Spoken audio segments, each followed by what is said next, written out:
We have a lot of tryouts happening in sports right now. Please remember that for all tryouts, you need a permission to try out form completed before you can participate. You can also get these from the office. Volleyball tryouts will be held on May 6th after school in the gym until 5 p.m. Softball will be held on the 7th at the softball field after school until 5. Bowling tryouts will be held on Wednesday, May 8th from 4 to 5:30 at Park 10 Lanes in Diamond Head. And round 1 of tennis tryouts will be held on May 10th at 3:30. Immediately after tryouts, we will have the annual Teacher versus Student tennis tournament. Admission is $2, so if you want to see your state champion tennis team embarrass your teachers or even the superintendent, come on out and enjoy the game. Remember to return all library items to the office or the library and pay all fees. You cannot be exempt from any final exams if you have not cleared these up. It is state testing time, so make sure if you have a state test that you charge your Chromebooks. There are a limited amount of loaners to borrow, so don't get caught having to take a makeup test because you weren't prepared.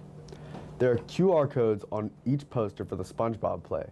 There are 4 QR codes to buy a ticket for each individual day of the show. Just scan the code for the day that you want to attend.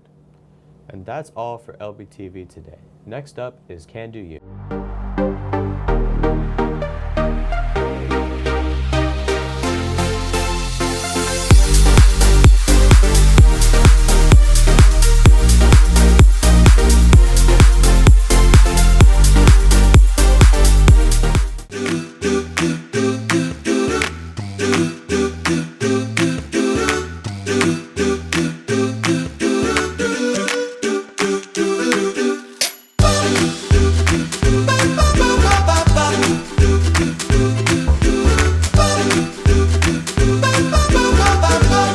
Thanks for joining me today.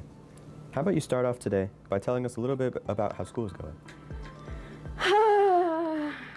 I just need $40,000 so I can go to college. Call. Have no fear. Kahoot is here. Kahoot and Big Future have partnered to bring you a scholarship that awards 2 students with $40,000 scholarships a month, as well as awarding smaller $500 scholarships to multiple students monthly as well. This scholarship is available to all sophomores, juniors, and seniors. To earn one, you have to go to the Big Future website and complete one college or career planning task. You can find these tasks in the dashboard on the Big Future website. You can put in any entry between your freshman and senior year, but if you do it as a freshman, the entry won't be available until the next year. If you don't win, your entry will roll over to the next month, so you still have a chance until February of your senior year. Low-income students will get extra chances to win. Big Future will identify low-income students depending on the free or reduced lunch status of their school, or if they qualify for an SAT fee waiver. Students also have the option of self-identifying. The last steps you need to take to earn one of these scholarships for yourself is to complete the FAFSA and apply for college. To let Big Future know that you have applied for a college, you can update your status on the Big Future website. If you win, you will be asked to provide proof. To get the money, you let Big Future know where you're going to college at, so they can verify it and send the money your way. The scholarship can be used at almost any college and can be used to pay for things like tuition, fees, books, and other relevant education expenses. Wow, that's really helpful. Thanks, little bird man. Wow, it's worse than I thought.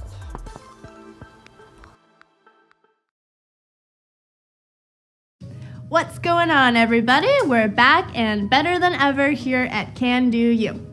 If we've never met before, my name's Tashi, and I'm going to be your host for this quick but potentially mindset-changing video. So, speaking of mindset changes, I just want to say this. At Can Do You, our goal is never to change your mind. It's just to give you some information that you might not have had before, and we just want you to think and consider. And if you see things in a new way, cool. If not, cool. But we just think that there aren't enough opportunities for us to stop and get new perspectives and think. So that's kind of what we're going to talk about today in this video. So sit back, relax, and put your conversations on hold and get ready for this uplifting video here at Can Do You.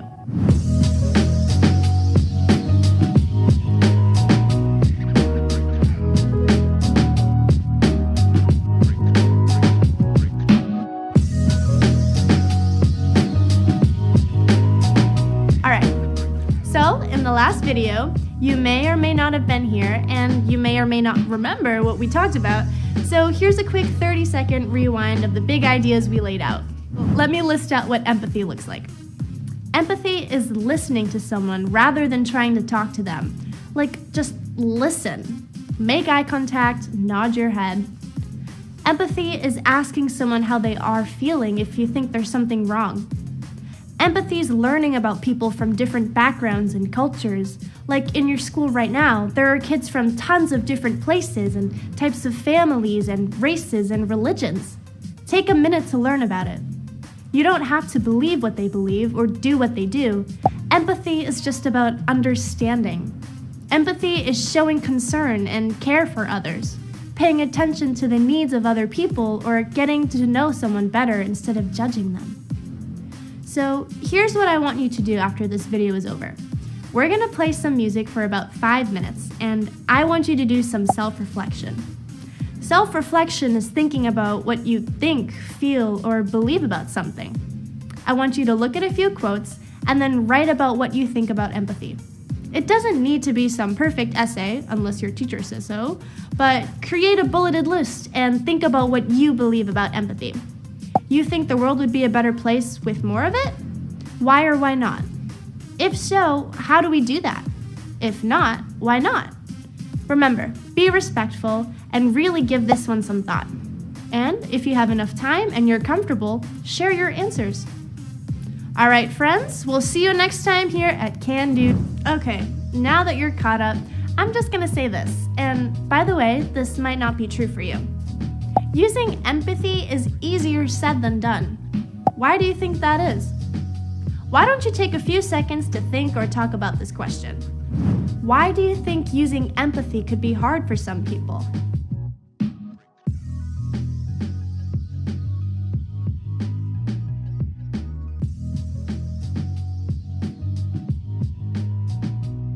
So, I wish I was there to hear what you said, but I'd like to share with you what I think. I think when we see other people going through tough stuff, that we think they should react the same way we react. And I know this isn't true for everyone, but I think this is true for some people. I can be guilty of it for sure. So here's the shift I want us to talk and think through today. Different people react and deal with different things in different ways. Like, let's say I didn't make the volleyball team or something, and another girl didn't make it either. It might completely destroy that girl, and maybe I was just like, oh well, on to the next thing. Or maybe it's something more tough, like a really rough life experience. Some people deal with it in one way, some people deal with it in another. But here's the big thing I want us to hear, because after all, we're talking about empathy. And I'm gonna put this up real big. Just because someone doesn't deal with something the way we do, doesn't mean they don't deserve support. I'm gonna say that again. Just because someone doesn't deal with something the way we do, doesn't mean they don't deserve support. Like that moment they're having, that emotional struggle, that pain that they're going through, even if we were in that same situation and we could just power through it, that doesn't mean that person doesn't deserve empathy, compassion, and support. I'm going to leave you with these 2 skills involved in empathy, according to our friends at Sanford Harmony. The first, we need to be able to identify how someone feels. And you're smart. You can tell that by how their face looks, how they're standing, or if they're crying, or maybe they look like they're about to cry. The second skill involved in empathy is this, and I think this is the hard one, understanding that person's point of view. And I think that's the hard one, at least for me. But when we do those 2 things, when we can identify how someone else is feeling, and when we can really try to understand their perspective, even if we don't share that same perspective, it allows us to respond in an understanding way and possibly make them feel better. Here's the final question I want you to think and talk about in class here. Why, when so many of us have so much stuff going on in our lives, why would we want to stop what we're doing, think about how someone else feels, try to take their perspective, and then support or help that person? Why would we want to do that? So, I want you to reflect for a few minutes and then jot down a thought or 2 and share it with your classmates. Before I put that prompt up on the board, I just want to say empathy takes work. And I know that we all have the ability to do it.